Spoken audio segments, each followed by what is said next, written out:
USG Ishimura. This is the emergency maintenance team of the USG Kellyan responding to your distress call. Isaac Clarke. What have you got, Isaac? Half the Ishimura's in the red. Engines, hull, the tramps. Can you handle it alone? Fix the centrifuge. Get the fuel running.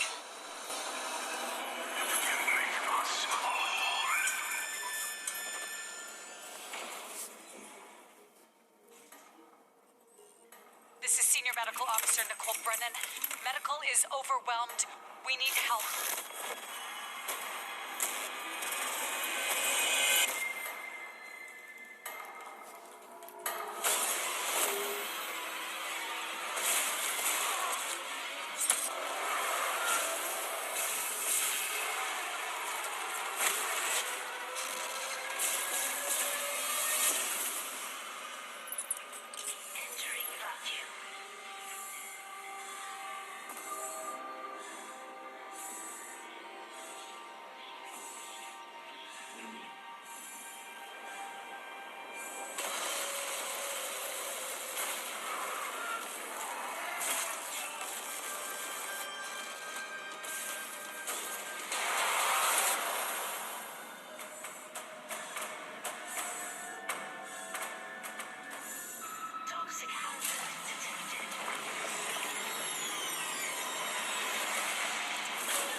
Humanity will be made whole, Mr. Clarke. With or without you. Isaac, it's me. It's all falling apart here. I can't believe what's happening. Nicole?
course of our month-long IGN First coverage, we saw a lot about the world and lore of Gotham Knights, the crafting and gear mechanics, the suits and customization options, but there's been one green Riddler-esque question mark surrounding the whole game up to this point.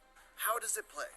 Well, I played about 3 hours of it at a recent hands-on event, and the answer is, well, it's complicated. What's for certain, at least, is that Gotham Knights is a wildly ambitious effort that feels appropriately massive and dense, to the point where even a heavily guided 3-hour demo felt like just a scratch on the surface.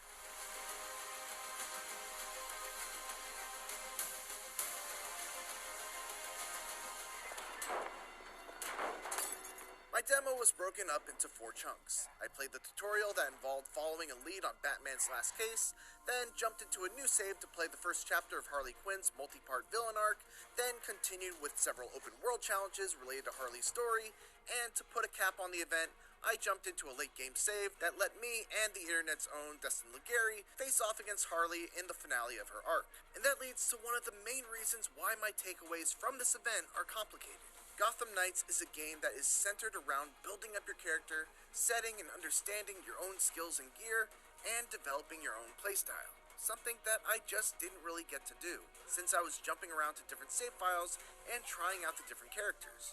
Without that feeling of building up my own character and progressing through their skill tree, combat felt like it was missing a key ingredient. On a very basic level, Gotham Knights combat is built on the foundation of the Batman Arkham games.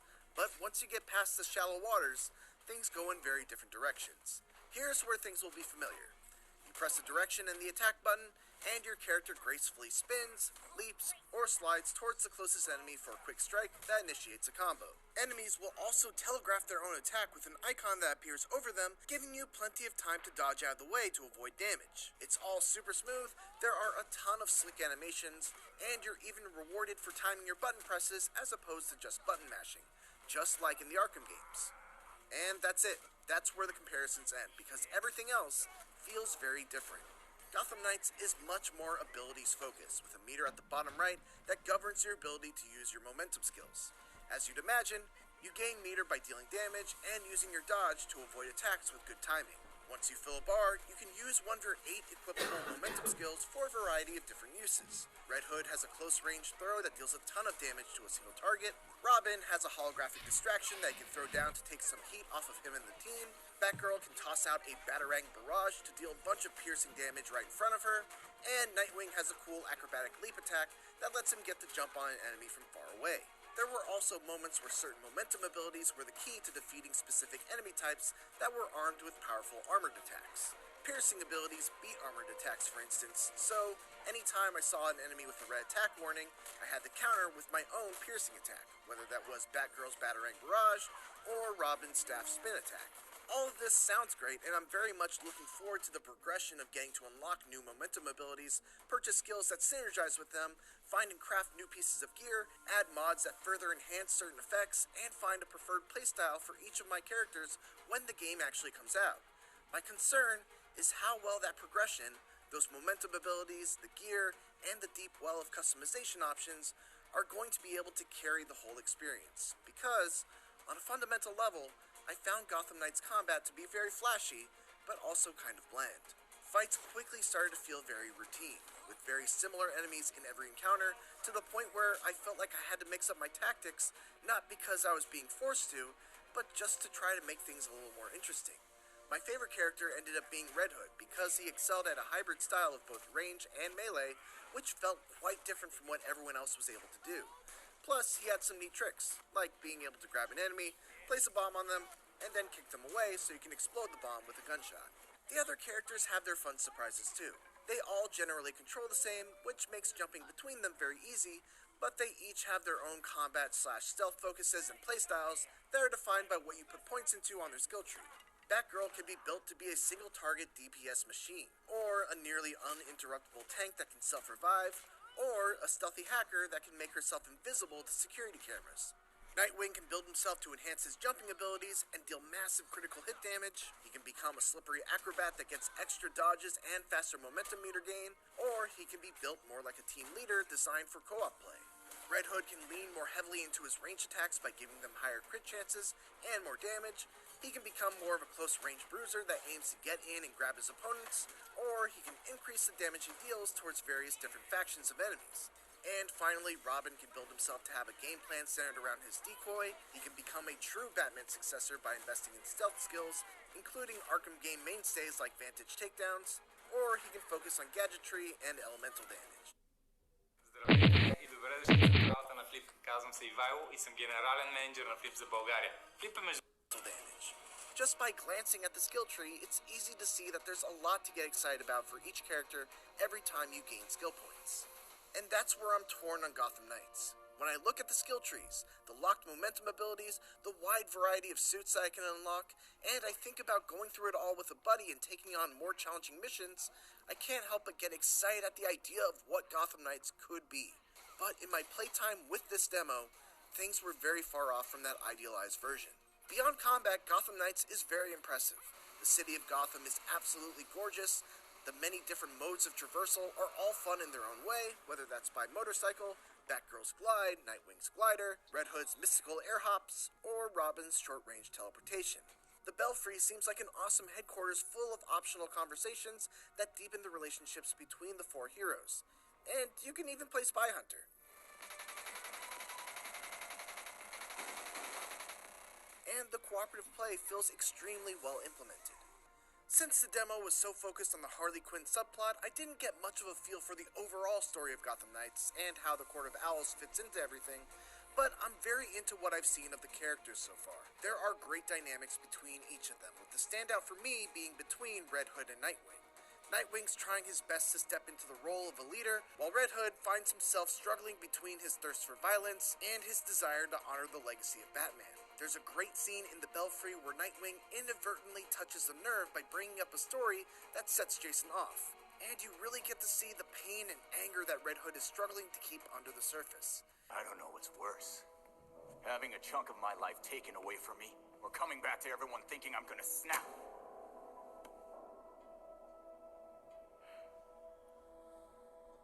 I'm sorry, Jason. We shouldn't have... I shouldn't have treated you like an outsider. It's very Guardians of the Galaxy-esque, and if Gotham Knights can pack the whole game with moments like this, then its characters will almost certainly become a highlight of the whole experience. Also, just so you know, this whole fight in the prison, it's set to a punk rock version of Livin' La Vida Loca.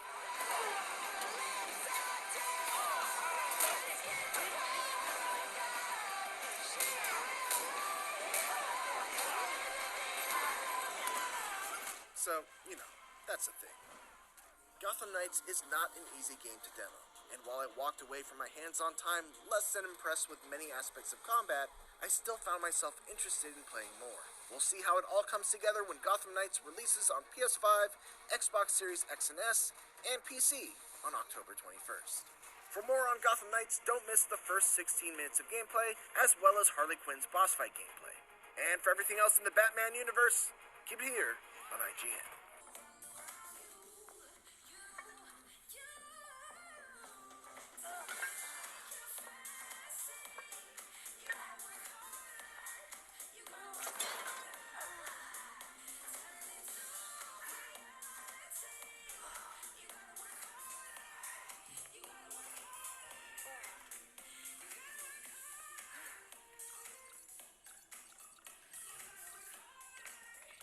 Sorry. Oh, this is not good. There are riots, like, all over Gotham. Wow. Dr. Q invites all of her Quinners to a wellness party. Wonderful. Throw up the bat signal or something. That'd flush her out. It's Montoya. I don't know what to tell you, Crispus. She's a soccer mom. Just get her in cuffs, man. Hey. Give me a sec. Nightwing, we got something weird down here. We set up some blockades, but who knows how long those will last. Montoya, Harley's instigating these riots. Hold your line. We're coming to you. How many of you bats are on this call? You know what? It doesn't matter. Just hurry. Well, we have a target. Let's knock some heads.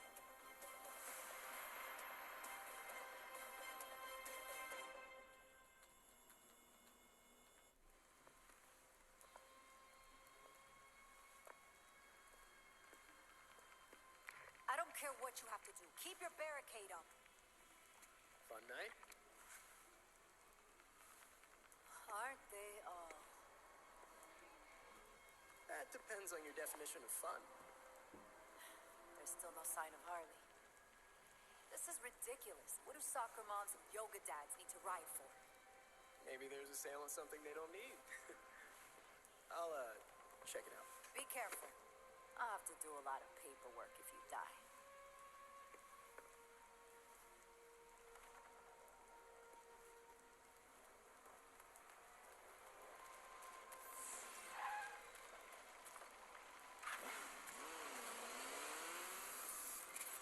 Why is there an ice cream truck here? Who doesn't love a late night ice cream? We break them. Where's their info?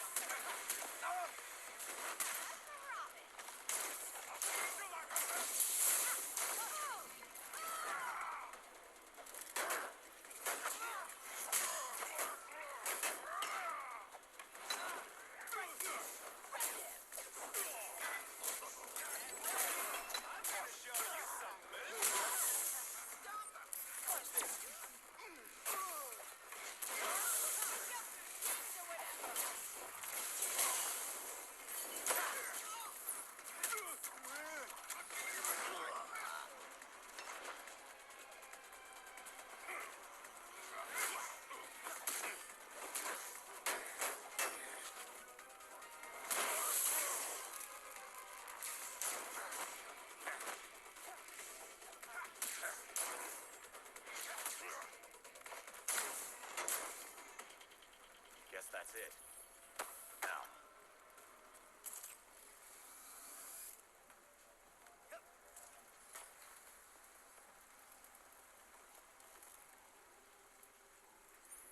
I found a medical implant, Belfry.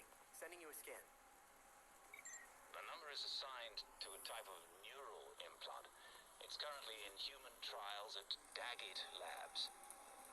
Guess Harley's running her own trials. I wonder why. It stimulates the brain to remove inhibitions. There's a limiter feature, but one could override it. Harley must be using these to make people lose control. I wonder how we turn that signal off. Until the implant signal is disabled, these people are not likely to fear anything or anyone. That's not good.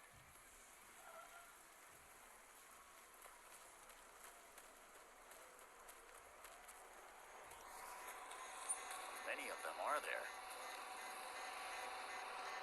Smash your skull in! Oh no. Hostages.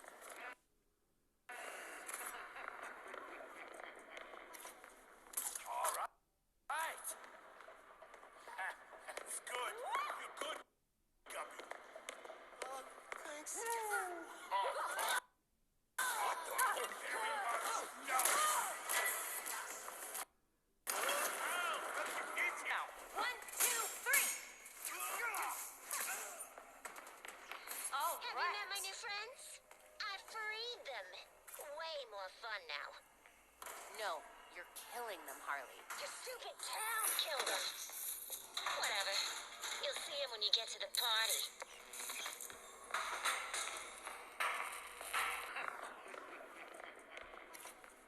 All right. That's good. You're good, Guppy. Thanks. What the fuck? No! It's here. Someone to see. This'll be fun. Jack?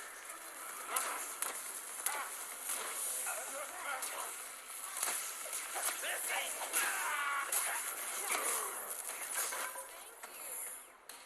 I'm sending some citizens your way, Montoya. Take good care of them. Got it. What was that?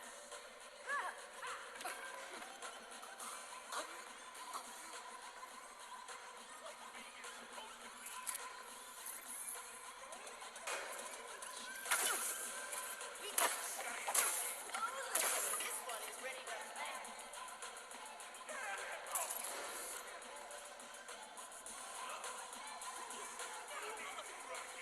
We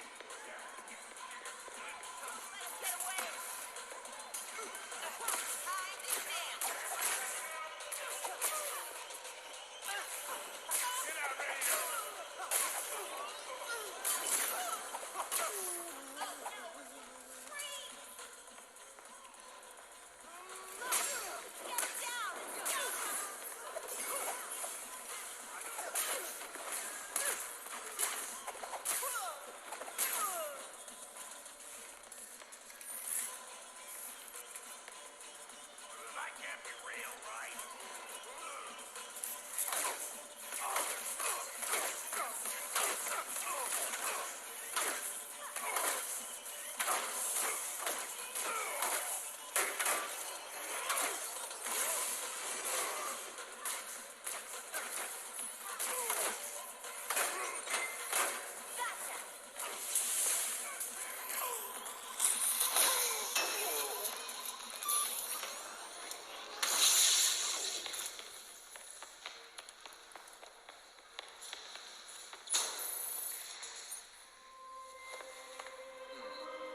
Well, this is gonna be loud.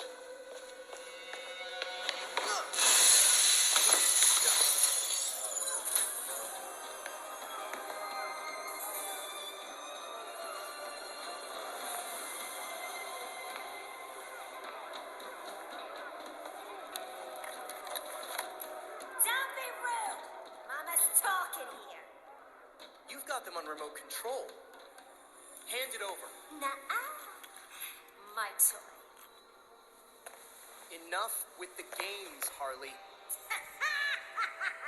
Lost among the procedural tides. Luckily, Ravenbound seems to have found a unique and ambitious take on the genre with an open-world action-adventure that's filled with clashing blades, incredibly nasty bosses, and of course, birds. Because if I can't turn into a bird and back into a human at will, what even is the point? The massive map, filled with optional random encounters to tackle and loot to claim, is a gimmick that helped break up some of the more familiar roguelite elements, like repeatedly confronting bosses and steadily unlocking upgrades after each attempt. After several hours running around the massive Scandinavian fantasy-inspired world and getting myself killed with my unrelenting curiosity, I'm definitely interested in seeing more.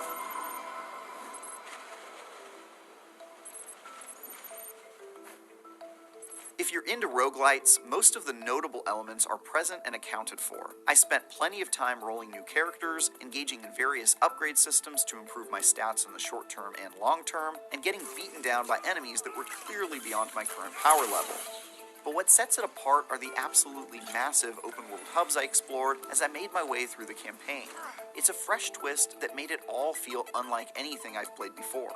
If you've played any of the open-world games for which developer Avalanche is known, like Just Cause or Mad Max, then you might have a pretty good idea of how Ravenbound works as well. I was primarily roaming around an open world, fighting things and improving my character, while causing as much mayhem as possible. But beyond that, the developer throws out the usual formula in favor of design elements that supports its roguelite ambitions. Instead of completing quests and progressing through the story linearly, every chance encounter and discovery fueled my ultimate goal of defeating the absolutely nasty world boss that waited for me at the end of it all. To give you an idea, after conquering 3 mandatory combat encounters in the first area, I gained access to the area's boss. Now, I could have decided to go straight from there to tackle the big bad, or I could continue to explore and improve my character further at the risk of getting in over my head and getting maimed before I ever got my shot at the boss. That game of risk-reward ended up being incredibly entertaining, and synergized well with the roguelite formula that had me retracing my steps and taking that gamble again and again.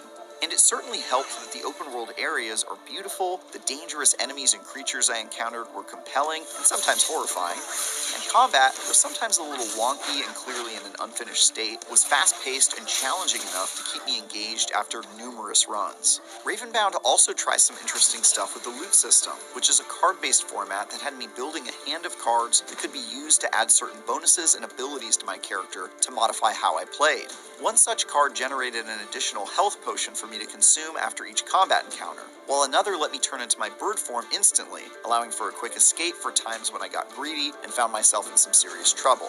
I used that one a lot. I only saw a small slice of Ravenbound's massive hub worlds, but it's already unlike anything I've seen before, and could end up being a refreshing new take on an addictive formula I already know and love. I'll certainly be watching this one closely as it develops. For more, check out our recent previews of Dragon Ball The Breakers and Mario + Rabbids Sparks of Hope. And for everything else, remain Raven bound to IGN.